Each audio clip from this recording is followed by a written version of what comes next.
ნამდვილი ზაფრანი სხვა მცენარია და ერთ-ერთი ყველაზე ძვირადღირებული სანელებელია მსოფლიოში.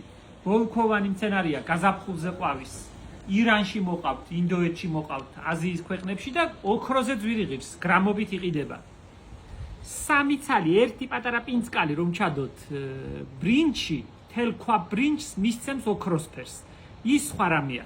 ჩვენ რატომღაც ზაფრანას ყვითელ ყვავილს ვეძახით, რომელიც ჩვენთან კარგად ხარობს, მაგრამ ჩვენ ამითაც მაყოფილი ვართ, გვიყვარს ძალიან ქართველებს და კარგად ვიყენებთ ნიგვზიან კერძებში. ახლა ზაფრანის ასხმის და ყვითელი ყვავილის ასხმის და გაშრობის დროა. მე ინდოეთიდან ჩამოვიტანე საამისოდ სპეციალური ნემსები, რომლითაც ისინი ასხავენ. ნახეთ რამ სიგრძე და რა სილამაზეა. რა კაია და რა იოლია ამით აცმა. ახლა მე ნელ-ნელა ავასხამ. ბამბის ძაფზე ვაკეთებ. უყარე ძალიან წვრილი აქვს თავი. აიოლია ამ ინდურ ნემსებზე აცმა ნახეთ რამ სიგრძეა. რა კუჩკუჩებია და მშვენიერი ნახეთ. ადვილად, ძალიან ადვილად ისხმებ. რამდენიმე საათს უმერთად და მე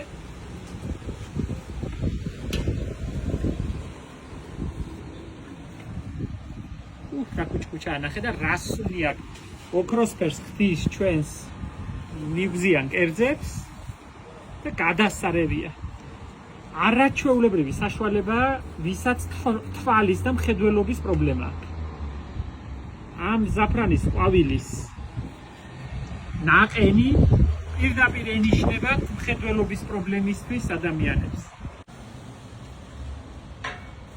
რა გემრიელია ბიჭო, რა ფერიციან ოსტატურად ამ ინდუსებმა, ნახე რა მშვენივრად.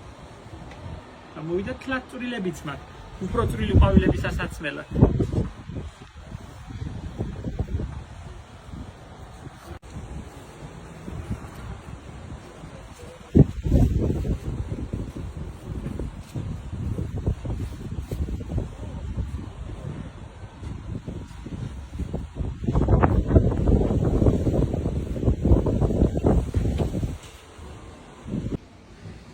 ვისაც ასე ასხმა და ისე გაშრობა, ჩრდილში გაშრობა ჯობია, რა თქმა უნდა, რომ ფერი არ დაკარგოს. ვისაც ასე დაგეზარებათ და ამის საშუალება არ გაქვთ, მაგალითად, ჩემები ასე აშრობდნენ მარტივად. ჩვეულებრივად ლანგარზე ამ ყვავილებს ვაჭრით, გვირგვინის ფურცლებს. აი ასე იოლად. და ჩრდილში მაგიდაზე ძალიან ადვილად შრება. უბრალოდ ასხმული და ასე აივანზე გამოკიდებული რამაზია და მე მომწონს და ისე ვაკეთებ თუ არა. ისე ასეც გადასარევად შრება.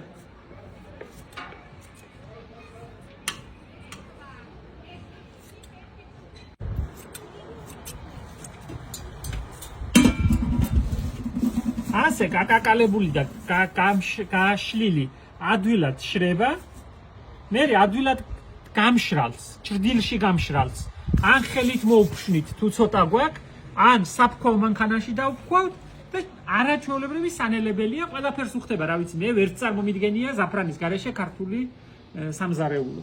დაფქვილი ყვავილი ცოტა უფრო ფერს შეიცვლის, რა თქმა უნდა, და ისეთი ყვითელი ვეღარაა, როგორიც ნედლი ყვავილი. ნედლი ყვავილის ჩანახვა შეგიძლიათ ფილთაქვაში, გურულ სუნელთან ერთად, ნიგოსთან ერთად, ნიორთან ერთად, მე მგონი რომ ყველაფერს უხდება და ძალიან კაი რამეა. მოჭრილ თავებს, რომლებსაც მოვაცალეთ გვირგვინის ფურცლები, კარგად გავაშრობთ, შევინახავთ და სულ ყველა თესლია მომავალ წელს. ერთ ყვავილში იქნება 200-300 თესლი, აი.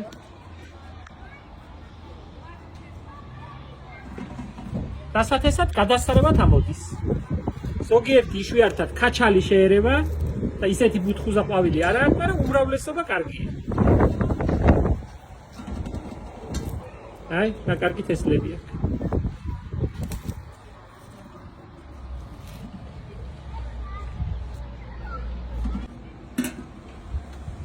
მე ხაშრებად აცმულს ხახალზე გავკიდებ და ისე ვაშრობ და შეგიძლიათ თქვენ ცოტა რა ხანგნებავთ ლანგარზე გააშროთ და მშვენიერია. მე მგონი რომ ზაფრანა ერთ-ერთი სამკაულია ჩვენი ქართული სანელებლების და ერთ-ერთი მთავარია სანელებლებს შორის. ბაღში ძალიან ლამაზია, არა მარტო ბოსტანში, არამედ ბაღშიც, დეკორატიულ ბაღშიც, სხვანაირ სიყვითლეს, სხვანაირ ელფერს ძენს ბაღს, განსაკუთრებით უხდება ლურჯ სალვიასთან ერთად, მაღალია, მეტრამდე ბუჩქი იზრდება და თავდაუზოგავად ყვავის დაზამთრება.